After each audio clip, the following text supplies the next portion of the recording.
I'm Vin. I'm Sori. So this is something we don't usually do, but we did a fundraiser called a Rockathon where people could just donate $25 and the $25 would get them a quick song reaction while we were on live. So we've broken up all of that Rockathon. It literally landed being like 15 hours. And we didn't even finish all of them. We're gonna come back and do some more. We did like 85 songs or something like that.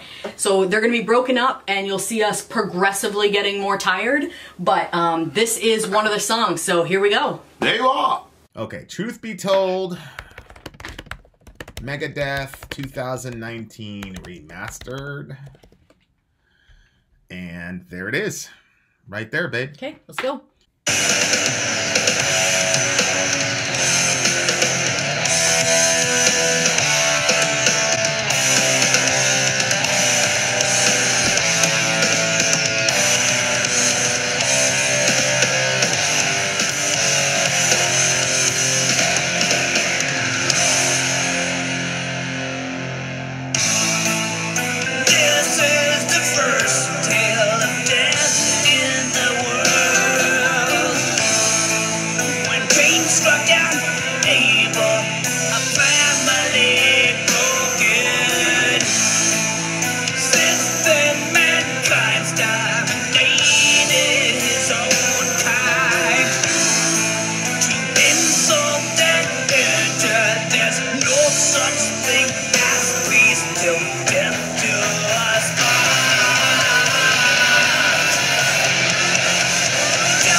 Wow. Whoa.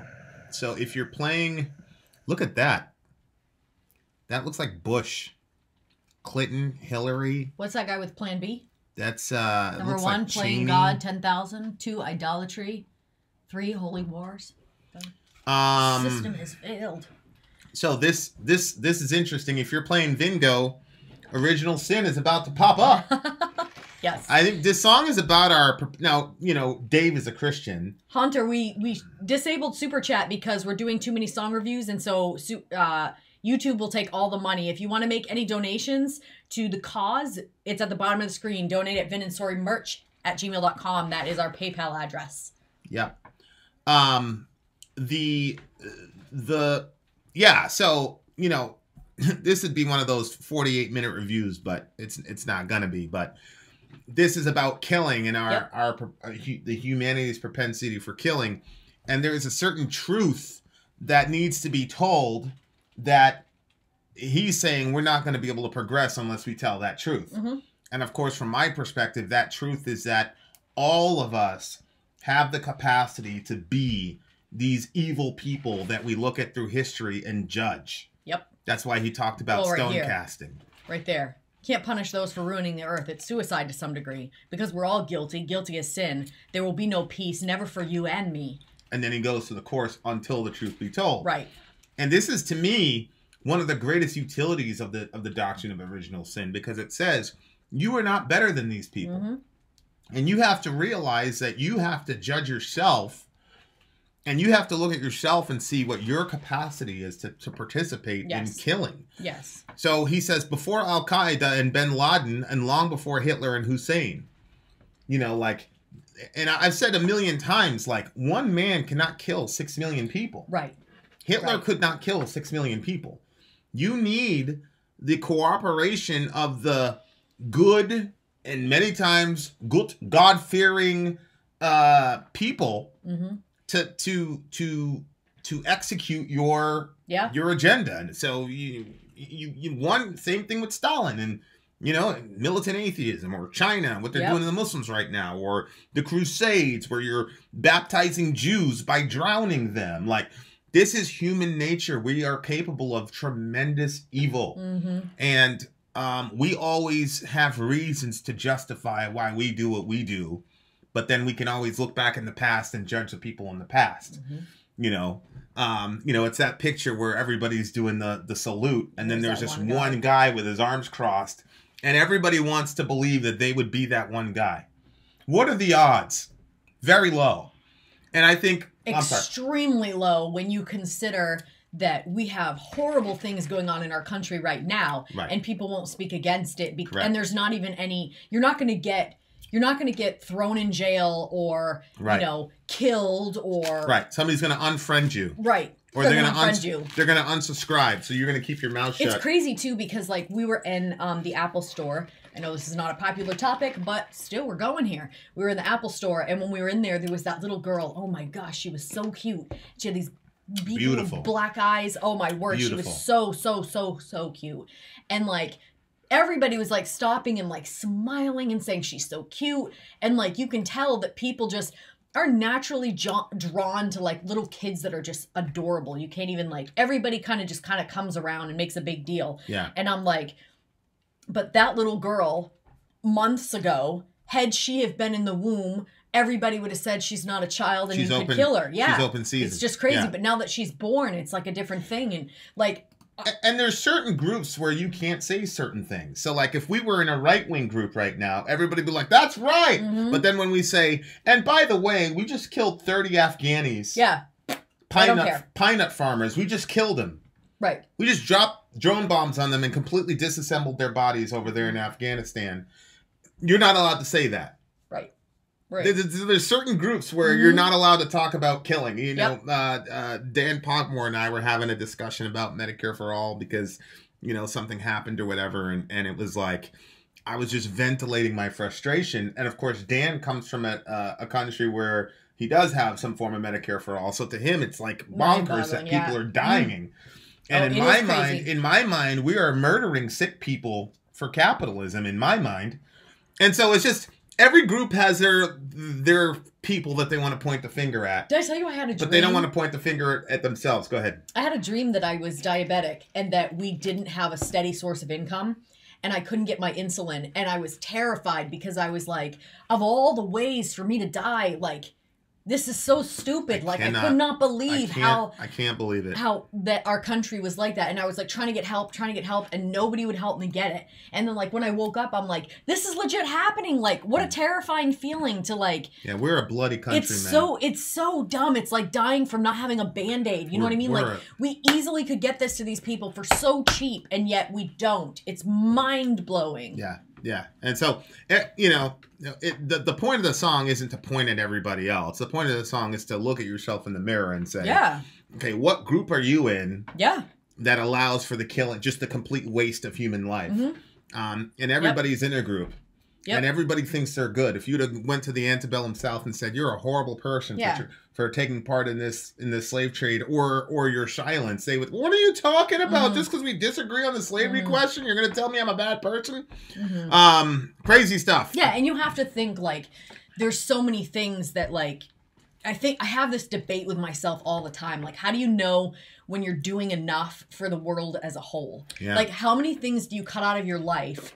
You know, I wanted to get the curtains yesterday for the living room so people can't see in our windows. So I got the curtains, and then I was like, well, I want a lamp so that way we can see in the living room better when we're doing school. So I got a lamp. And then, like, at the end, like, everything came up to so expensive, or in my opinion, so expensive.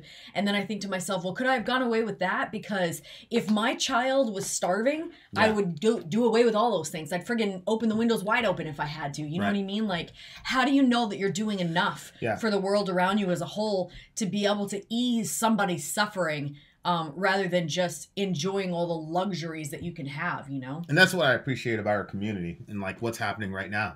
Right. People are giving, and sure, you know, songs are being reviewed, but there's been plenty of times we weren't doing song reviews and people pitched in to help. The guy throws up his tool Matter of fact, that girl that we all helped buy different stuff for, she had her baby. She had her baby, the one that we were helping participate with the baby shower, basically around the same time that I had my baby shower for Orion. She had the baby. Baby's doing good. Mom's doing good, and will probably be doing something again soon for them. But and that was because of you guys, right? And so I think that's something that's always in the back of our heads. How come I'm off the screen, baby? I don't know. That's something that's always in the back of our heads, and so you know, doing stuff like this. On the one hand, it's like, oh my God, they're doing an 8-hour marathon or whatever, and on the one hand, it's like, oh, but on the other hand, it's like. It's the least that we can do, and we need to do more. Anyway, we spent way too long on that song. Sonically, it was okay. The riffage was a little bit repetitive. Obviously, I like the subject matter. It's an 8.8 for me. Yeah, I think I'm gonna go with the same thing. So there you go. That was that review. If you want to see any more of these, you can see the entire thing. Just look up Rockathon in our videos and you'll be able to see all the different breakups, and it has all the other interesting stuff in there. So thanks for rocking with us. Vin out. Sori out. Gone.